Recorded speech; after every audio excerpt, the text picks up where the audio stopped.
Hello, I'm Citrus, and you're looking at the high-grade Hyaku Shiki Revive, which is not the MG F91, because I want to give myself a bit of a break and build something simple and easy after the perfect grade RX-78. Also, looking at the manuals and initial reviews of the F91 2.0, I wasn't terribly impressed and I lost interest in reviewing it. And subsequently, that made me lose interest in reviewing the original F91 because there's not much in it for me if I'm not making the comparison. I might come back to it in the future, we'll see. Back to the matter at hand, I've held off building this kit for a long time because I was expecting Bandai to make a chrome or extra finish version as a web or event exclusive, but after multiple hobby shows and exhibitions, that never panned out. And of course, now that I say this, we'll probably see one pop up for some Gundam Expo thing or whatever. This kit is perfect for it though, because the whole thing is undergated. Okay, so starting with the head, the visor is cast in smoke clear, but the silver sticker underneath reflects a lot of light. I applied a single layer of Real Touch black on the inside of the visor, and I think that fixes this pretty well. A little bit of silver is still visible through the ink, so you get a really nice reflective effect.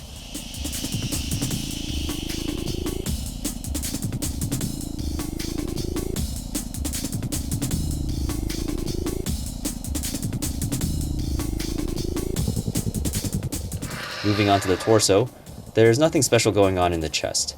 It features pretty typical construction that we've seen from HGUC kits for the last decade or so.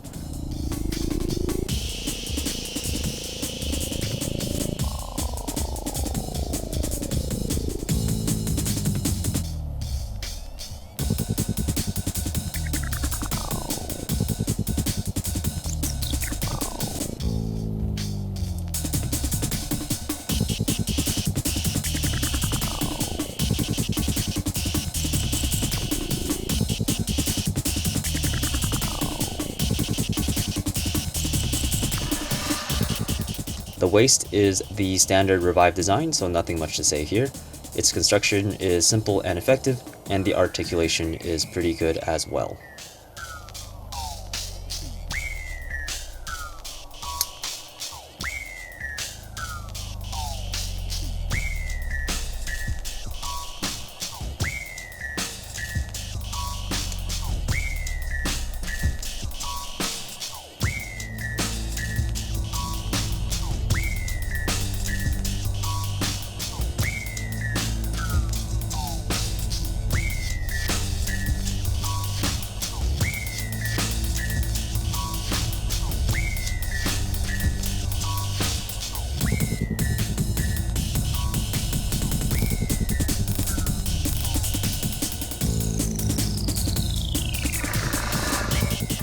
Pretty simple backpack also, very light and dynamic, not much to say here either.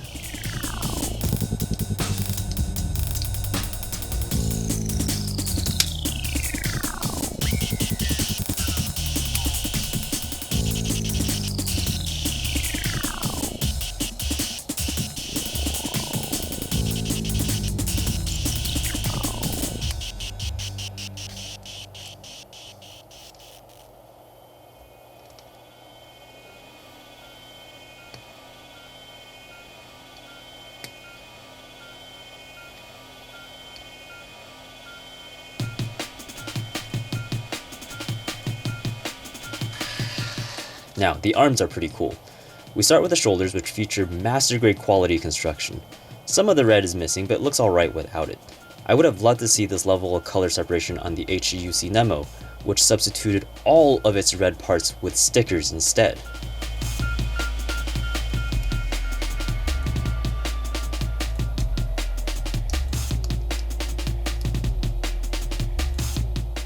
Anyway, moving on. The upper arms are standard Revive fare, but the forearm is really clever.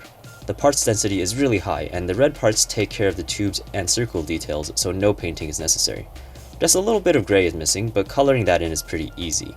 The armor here features some of the only visible nub marks on the entire kit.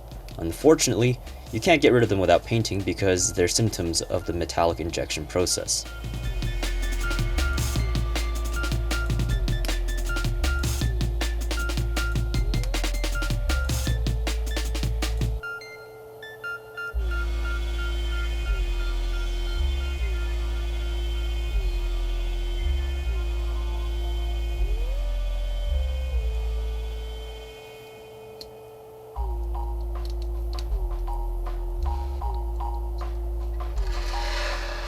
Onto the legs. The knee is really interesting for how it integrates the tube into the joint. The rest of the construction is pretty straightforward.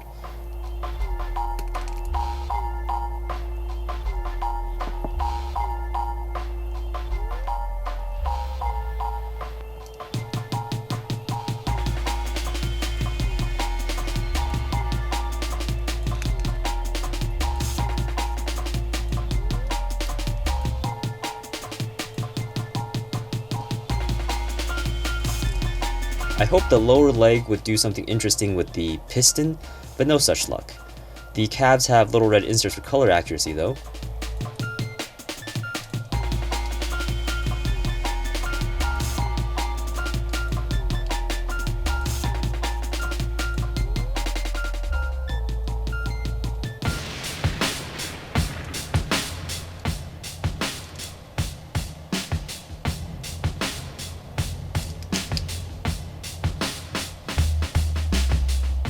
As for the feet, I was originally ecstatic because the tilting polycap implied that ankle mobility is going to be fantastic, but sadly the little side bits keep the foot from tilting too much from side to side.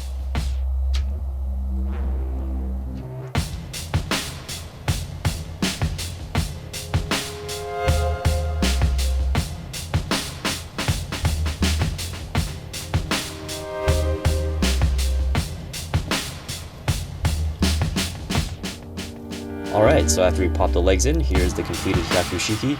I like the proportions of this kit a lot. Not a huge fan of the feet though.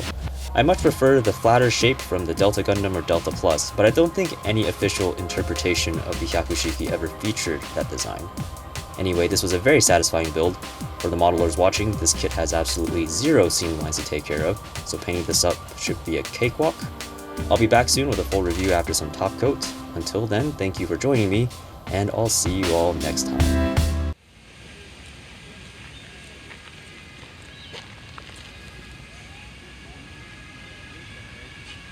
No, I had it in a perfect position.